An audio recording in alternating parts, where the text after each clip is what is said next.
బెంగళూరు బ్లాస్టింగ్కి సంబంధించి అనుమానితుడిని సీసీటీవీ వీడియోలో రిలీజ్ చేశారు.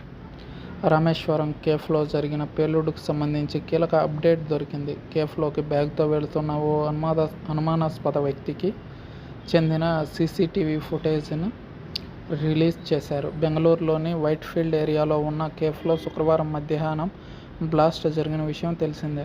పేలుడు జరగడానికి ముందు ఆ అనుమానాస్పద వ్యక్తి కేఫ్లో బ్యాగ్ పెట్టి వెళ్ళినట్టు గుర్తించారు. అనుమానితుడితో ఉన్న మరో వ్యక్తిని పోలీసులు పట్టుకున్నారు. బెంగళూరు పోలీసులు అతన్ని విచారిస్తున్నారు. ప్రధాన అనుమానితుడి ఫేస్ మాత్రం మాస్క్తో కప్పి ఉన్నది. అతనే క్యాప్ ధరించి ఉన్నట్లు కూడా మనం వీడియోలో చూడొచ్చు.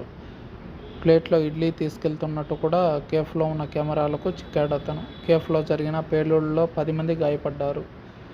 యూఏపీఏ చట్టం కింద కేసు బుక్ చేశారు.